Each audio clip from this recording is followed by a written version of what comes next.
So there's been a lot of hubbub in the Tikka community about triggers, and I think what it is so many people have been shooting Remingtons and Savages and Rugers where you have to put a quality trigger in. The factory triggers just aren't up to snuff. And anybody who shot the factory Tikkas know those triggers are pretty dang good. So it was very difficult to improve upon something that is already so good. But I wanted to try the new Timney two-stage trigger in the field. I really like two-stage triggers. In my opinion, for a performance trigger, it's a little safer because you have to preload it before it breaks. So you have the first stage, which is approximately 4 pounds, and then it breaks at 2 pounds in the second stage. I didn't adjust it from the factory setting. And so it's a great trigger. Is it better than the factory trigger? Well, yes, it's about 10% better than the factory trigger.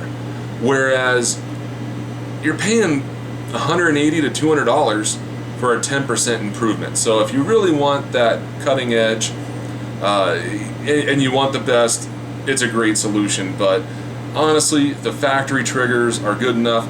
I'm actually going to pull this trigger out of this rifle and put a factory trigger back in for a couple of reasons.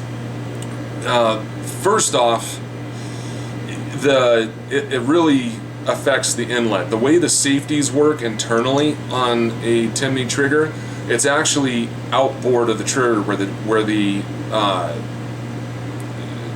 trigger box for the Tikka, everything's enclosed internally. And so what that does is that causes a little bit of interference inside of the inlet on some stocks. So it just doesn't fit as well as the factory trigger. The second reason is, whenever I'm hunting and I'm in the field, I'm constantly checking to make sure my rifle is still on safety. Things happen. We were in very harsh conditions, or very, steep mountainous terrain. I took a couple falls, and I've never had a rifle come off safe, but discretion's the better part of valor. I always just like to double check and make sure everything's nice and safe. Twice on this hunt, this trigger came off as safe. It didn't happen with the other rifle I was hunting with, and that had a factory trigger. So I don't know if maybe it's just this particular trigger that I have that came off of safe and it just wouldn't stay locked into a safety position, or if that's something indicative of the Timney trigger. But I will say I don't feel comfortable having this on a hunting rifle. I do like the trigger, however, is for a target rifle. So I'll probably end up throwing this on a varmint rifle, and we'll go out and shoot gophers with it, or coyotes, and shoot from the binge, something that's a more controlled environment. And I'm going to end up putting the factory trigger back inside this. But other than those two things, the build quality is great. The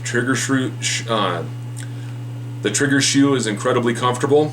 It also eliminates the mechanical lockup on your bolt, so that when your rifle's on safe, your bolt cannot open. There's a hole in the bottom of your Tikka bolt where the factory, I think this is a European spec, and you guys in Europe, correct me if I'm wrong, but there's a mechanical plunger that comes up and goes into that hole, and that's why you cannot take a factory Tikka off a safe. And I don't know if that's a requirement on that side of the pond.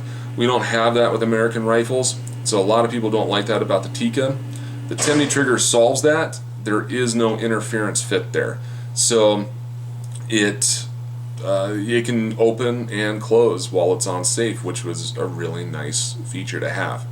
So at the end of the day, is this trigger worth the money? Personally, I don't think so, but I'm kind of a bang for the buck kind of guy, and I don't think that 10% improvement's worth the price tag that comes with the Timney trigger.